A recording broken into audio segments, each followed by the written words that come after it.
사도행전 13장 1절부터 3절입니다.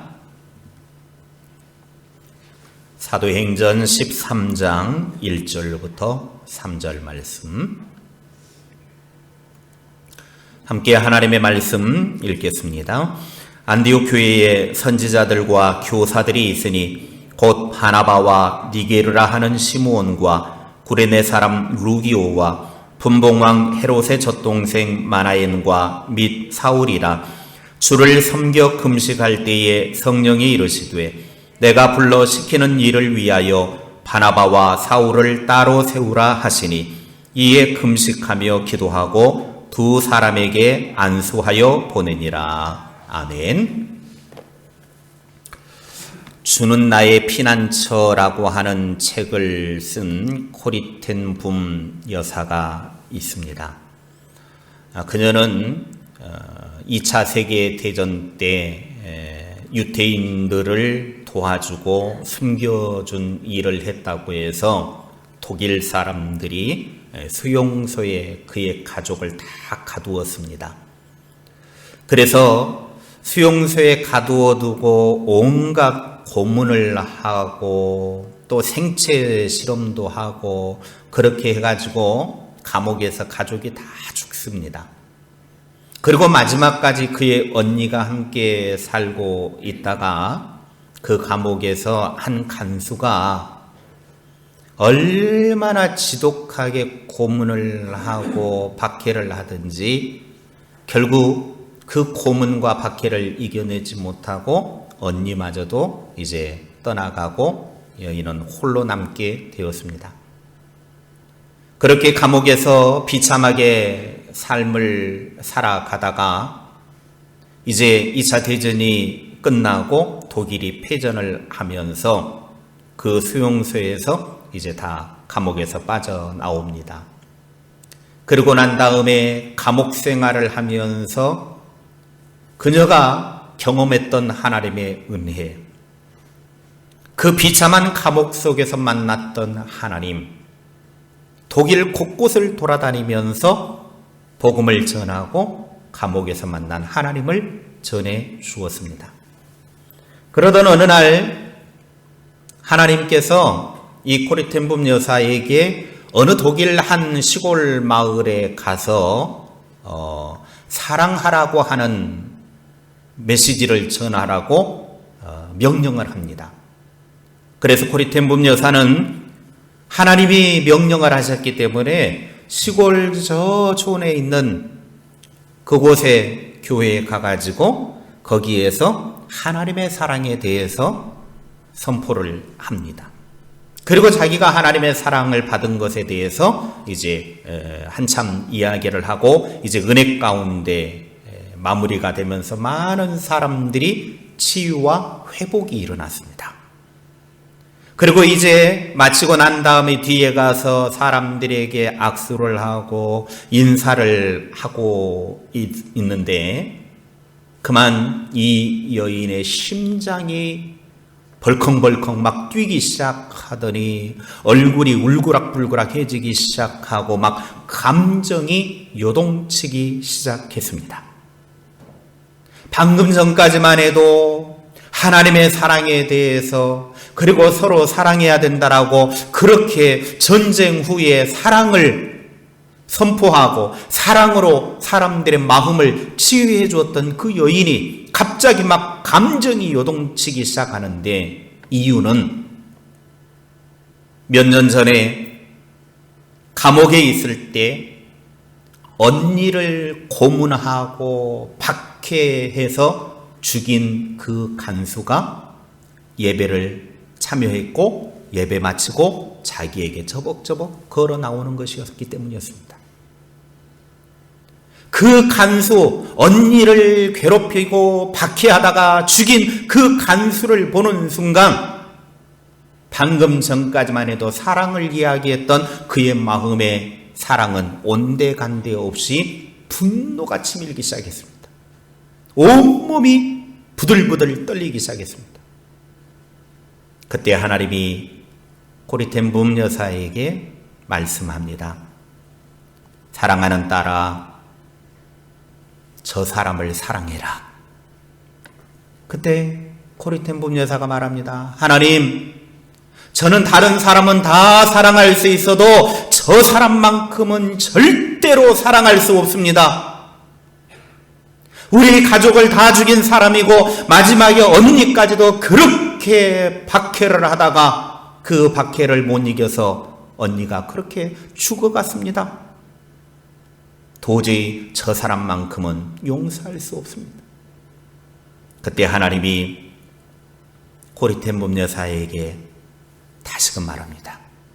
그래도 사랑해라. 그 순간 코리텐붐 여사가 하나님께 이렇게 말합니다. 하나님, 저는 절대로 저 사람을 용서하고 사랑할 수 없지만 하나님이 용서하고 사랑하라고 하시니 그렇게 하겠습니다. 그 순간 그의 마음에 요동치던 것이 잠잠해지기 시작하고 부들부들 떨던 몸이 회복이 시작하더니 정상적으로 돌아오기 시작했습니다. 그리고 자기를 향하여 저벅저벅 걸어오던 그 간수 점점 가까이 다가오고 이제 자기 앞에 섰을 때 코리텐붐 여사는 그 간수를 끌어 안아 주었습니다. 그 순간 그녀는 마음속에 온전한 치유와 회복의 역사가 일어났습니다.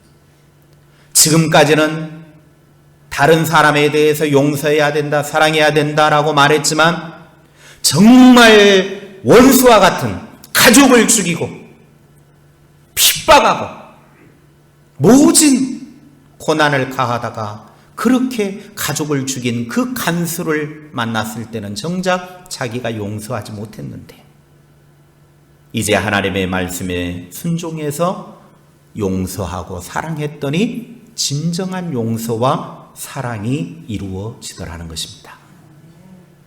신앙생활을 하는 개인이나 교회는 늘 성령께 순종해야 합니다. 어렵고 힘들 때 성령이 명령하시는 것에 순종하면 놀라운 일이 일어납니다. 오늘 안디옥 교회를 보면 안디옥 교회는 당시에 대단한 도시 위에 세워진 교회였습니다. 안디옥은 당시 세계 3대 대도시 중에 하나에 속한 지역입니다. 가장 큰 도시가 인구가 400만이 넘는 로마였고 두 번째 큰 도시가 알렉산드리아, 그리고 안디옥이 세 번째인데 그 당시 인구가 50만 명이 넘었습니다. 50만 명 그러니까 대충 감이 안 오는 것 같은데 우리 정읍시 인구가 2023년 2월 기준으로 정읍시 들어가서 검색을 해보니까 인구가 몇 명이었냐면 10만 4,829명이었습니다. 자, 여러분 한번 생각해 보십시오. 정읍시 인구 다 합쳐봐야 10만 명. 그런데 그 옛날에 안디옥 지역에 50만 명이 넘었단 말이에요. 어마어마하게 큰 도시라 그 말입니다. 정읍시 큰 것 같은데도 째비도 안 돼요. 째비도 안 돼. 물론 정읍시 크다고 생각하는 사람 별로 많지 않겠지만 10만 명. 그 10만 명도 점점 줄어들고 있는 게 지금 정읍시의 모습이죠. 그런데 안디옥은 50만 명이 넘었어요. 그 옛날에. 그리고 그 안디옥은 얼마나 큰 도시였던지 각종 죄악들로 가득 차 있는 도시. 그런데 그런 도시에 예루살렘에서 핍박을 피해가지고 도망온 사람들이 그런 도시에 교회를 세웠고 그 교회 안에서 이제 유럽을 향한 전초 기지로 안디옥 교회가 세워지게 되었다라고 하는 겁니다. 그런데 이 안디옥 교회가 어마어마한 큰 일을 하게 되는데 그 이유가 몇 가지가 있습니다. 첫째는 인재를 길렀기 때문입니다. 안디옥 교회는 초대 교회에서 선구자적인 역할을 했던 그런 교회였습니다.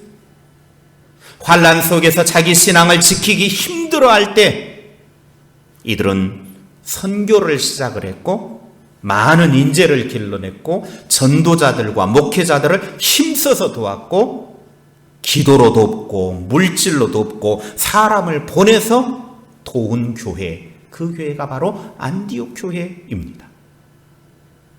그만큼 이 안디옥 교회는 많은 사람을 길러냈습니다. 우리 유정교회도 장래가 밝아지려면 사람을 길러내야 됩니다. 그런데 지역 특성상 자녀들은 다 출타해서 나가버렸고 이 지역은 독특하게 고립되어진 지역이라서 유입되는 사람도 없고 이제 다들 연로하셔가지고 하늘 가는 밝은 길이 내 앞에 있으니 하면서 죽을 날만 기다리고 있는 사람들만 많고 얼마나 안타까워. 가정이나 교회나 사회는 사람을 길러야 돼요. 가정마다 부모는 먹지 않으면서도 자식을 교육하는 이유가 이것 아닙니까? 왜 자식들을 그렇게 나는 배고 골아가면서도 자식들에게 그렇게 교육하고 합니까? 사람을 만들려고, 길러내려고, 인재를 만들려고 그러는 것 아닙니까? 인물을 길러야 되죠. 사람을 세워야 합니다. 저는 지난번 우리가 감곡중학교 졸업생 4명에게 장학금 지급하면서 제 마음에 품었던 생각은 뭐였냐면 이것이 우리의 시작이었으면 좋겠다라는 마음을 가졌습니다. 한번 일회성으로 끝나는 것이 아니라 조금 더 우리가 힘을 합해서 중학교뿐만 아니라 초등학교까지 우리가 좀 이렇게 장학금을 했으면 좋겠다. 그래서 우리 교회 안에는 학생들이 없으니까 지역에 있는 학생들이라도 길러내는 일에 우리가 조금이라도 보탬이 되었으면 좋겠다. 그런 마음을 가졌습니다. 어떤 사람들은 아니 우리 자식들도 아닌데 뭐하러 그렇게 합니까? 우리도 먹고 살기 바쁜데요. 그럴 수 있어요. 그러나 종자 씨앗은 남겨두는 거예요. 미래를 위해서 남겨두는 겁니다. 키우는 거예요. 비록 내 자식은 아니지만 사람을 길러내야 되는 거죠. 그래야 그 사람들이, 그 아이들이 나중에 성장해서 우리나라 구석구석에서 인재로서의 역할을 하게 되는 것입니다. 솔직히 우리가 뭐 장학금 뭐 몇십만 원 준다고 그게 뭐 큰 보탬이 되는 건 아닐 겁니다. 그러나 그걸 통해서 인재를 양성하는데 우리가 조금이라도 쓰임받았으면 좋겠다 그 말입니다. 인재를 만들어 놓으면 그들을 통해서 세상은 조금씩 달라질 겁니다. 안디옥 교회가 바로 그런 역할을 했어요.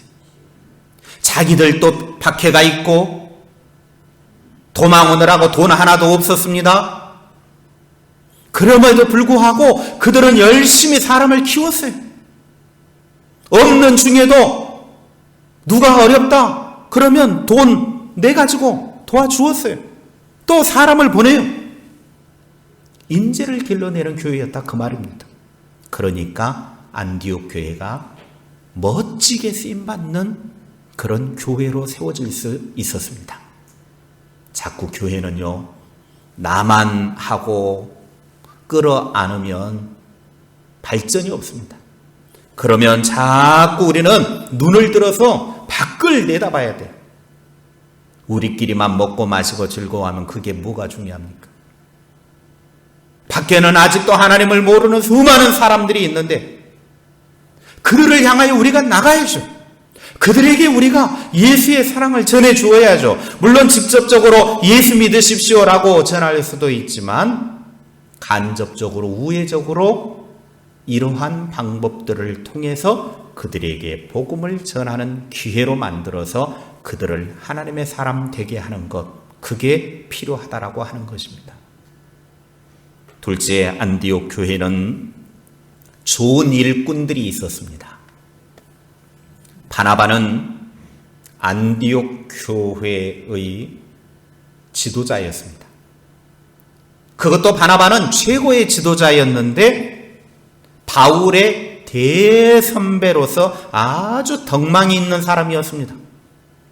그리고 바나바는 신앙이 아주 좋은 일꾼이었습니다. 바울을 제일 먼저 알아보고 사도들과 교회에 소개를 해주고 바울을 변호해주고 바울을 일꾼되게 만들어준 사람이 바로 바나바였습니다. 바나바는 헌신적인 사람이었고 사랑과 믿음으로 사람들이 따르고 또 교회를 하나 되게 하는 권위를 가지고 있는 사람이었습니다. 한마디로 말하면 안디옥 교회의 어른이 바나바였다 그겁니다. 여러분, 교회나 가정이나 사회에 어른이 있어야 돼요. 나이 먹어서가 어른이 아니고 어른다움은 뭐냐? 바나바가 어른다움을 보여주는 거예요. 나이 먹었으니까 나 대접해라. 그건 꼰대죠. 바나바는 자기 자신이 다른 사람들을 세워주고 키워주고 본인이 헌신하고 사랑하고 먼저 모범을 보이고 사람들을 하나로 묶어주는 역할을 하고 그러니까 모든 사람들이 우러러보며 따르는 어른으로 인정했다라고 하는 겁니다. 그래서 권위 있는 사람이 되는 거예요. 권위는 나이 먹었다고 에헴 한다고 나오는 것이 아니라 삶으로 보여줄 때 그때 나오는 겁니다. 바로 안디옥 교회에 이런 어른 바나바가 있었습니다. 우리가 바로 이런 성도가 되어야 합니다. 우리가 바나바를 능가하는 그런 성도가 될 수 있기를 바랍니다. 신앙에 덕망 있는 자가 되어야 합니다.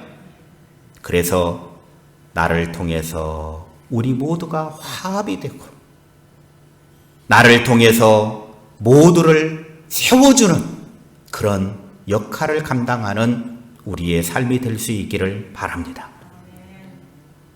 안디옥 교회는 셋째, 진실한 예배가 있었습니다. 2절에 보면 주를 섬겨 금식할 때에 그랬습니다. 여기에 주님을 섬긴다. 이 섬긴다라고 하는 단어가 서비스라고 하는 말은 하나님께 예배한다라고 하는 의미를 가지고 있습니다. 안디옥 교회는 주님을 섬기는 행위인 주님께 봉사하는 행위를 말하는데 주님을 향한 진실한 예배가 있는 교회였다라는 겁니다. 여러분, 교회는 다 예배가 있죠? 예배가 없는 교회가 어디 있습니까? 그러나 진실한 예배가 있는 교회가 있고 가짜 예배가 있는 교회가 있더라는 거예요. 안디옥 교회는 하나님을 향한 예배를 할 때에 그 예배가 하나님이 인정하는 진실한 예배가 있는 교회였다라고 인정을 받은 겁니다. 이들은 예배에 목숨을 건 사람들이었습니다. 여러분, 박해를 피해 도망와서 지금 이방 지역 이 나라에도 박해가 있단 말이에요. 고난이 있단 말이에요. 그래도 그들은 예배하는 일에 자기 목숨을 던진 거예요. 일제시대에 우리 믿음의 선조들이 예배를 드리면서 자기 목숨을 걸었잖아요. 어떤 사람들은 채찍을 맞으면서도 예배를 드렸고 어떤 사람들은 못을 밟고 지나가면서도 예배를 드리는 예배자였고 어떤 사람은 목이 잘리면서도 순교하면서도 예배 자리로 나아가는 그런 예배자였습니다. 그런 목숨을 거는 예배가 있었기에 오늘 이 시대에 우리의 모습이 있는 겁니다. 이제 우리가 예배의 목숨을 거는 자가 되어서 후 세대가 그런 예배자로 나아갈 수 있도록 씨앗을 뿌려야 되는 거예요. 오늘 안디옥 교회는 예배를 소중히 여겼고 진실한 예배자였습니다. 하나님께서 찾으시는 예배자였습니다. 이런 예배가 우리 가운데 있기를 바랍니다. 우리 유정교회 성도들은 온전히 하나님 앞에 하나님이 받으시는 예배자로 서서 예배로 승리하는 교회가 될 수 있기를 바랍니다. 그래서 우리가 모이는 교회로서의 이 예배도 성공을 해야 되고, 더 중요한 것은 여기에 모여서 예배하고 난 다음에 더 중요한 건 뭐냐? 내 삶의 예배자가 돼야 돼요. 복음의 사람, 예배자로 살게 하소서. 다시 말하면 예수 그리스도를 믿은 사람은 교회에 모여서 예배하는 일에도 성공을 해야 되고, 그리고 이곳에서 예배를 드리고 삶의 현장에 나아가서 내 삶에서 내가 살아가는 그곳에서 예배자로서 산 제물로 살아가는 삶이 되어질 때 그 삶이 진짜 예배자라고 하는 것입니다. 교회 안에서만 예배자는 예배자가 아니에요. 진짜 예배자는 내 생활 속에서 하나님께 예배하듯이 살아가는 그 삶의 현장이 되어야 그곳이 진짜 예배자가 되는 것입니다. 그래서 우리 그리스도인들은 항상 삼가 조심하고 주의하고 말도 조심해야 되고 행동도 주의해야 돼요. 왜? 내 삶이 예배자가 돼야 되니까. 그게 진짜 예배자니까. 그런데 안타깝게도 교회 안에서만 예배자가 돼가지고 밖에 세상 나가면 지질이 욕 얻어먹고 싸우는데 앞장서고 욕 얻어먹는데 1번 되고, 그러니 교회가 너무나 지금 말이 아닙니다. 이 시대에 우리는 바로 삶의 예배, 생활의 예배, 하나님이 기뻐하시는 산 제물로 나를 드리는 생활의 예배에 성공하는 하나님의 사람들이 될 수 있기를 바랍니다. 넷째, 안디옥 교회는 금식하며 기도하는 교회였습니다. 주를 섬기면서 예배할 때 그들은 금식까지 했습니다. 금식은 단순하게 살 좀 빼볼까 해서 금식을 하는 게 아니에요. 성경에서 금식한다라고 말할 때는 목숨을 걸고 기도한다 그 말이에요. 밥을 안 먹고 내가 하나님 앞에 간절히 기도하겠다 그 말입니다. 이들이 이렇게 금식하며 기도한 이유는 자기 자식들 잘 되라고, 사업 잘 되라고, 돈 많이 벌게 해달라고, 그게 아니었어요. 이들이 이렇게 목숨을 걸고 금식하며 기도하는 이유는 하나님의 뜻을 알기 위해서, 하나님의 뜻을 이루기 위해서 금식하며 기도했습니다. 여러분, 우리가 바로 그래야 된다라고 하는 거예요. 오늘날의 많은 교회들은 사업도 하고 이런저런 많은 일도 벌입니다. 또 먹고 마시고 노는 일도 잘합니다. 그러나 기도하는 열심은 점점 식어가요. 기도가 없으니 힘이 없는 거예요. 그리스도인의 힘은 기도를 통한 하나님의 능력이 힘입니다. 기도를 해야 힘이 있죠. 기도를 안 하는데 무슨 힘이 있어요?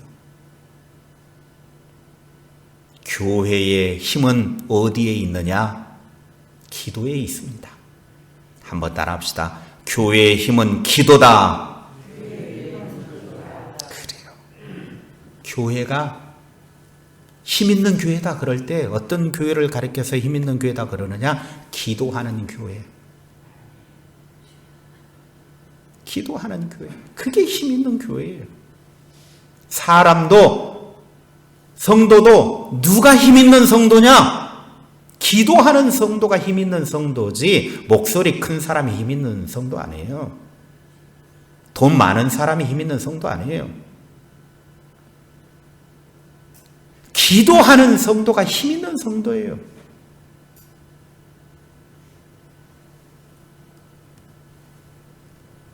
금식으로 기도하며 진실하게 예배할 때 오늘 성령께서 안디옥 교회에 말씀을 주십니다. 어떤 말씀을 주시느냐? 2절 말씀입니다. 2절 말씀 함께 읽겠습니다. 주를 섬겨 금식할 때에 성령이 이르시되 내가 불러 시키는 일을 위하여 바나바와 사울을 따로 세우라 하시니. 아멘.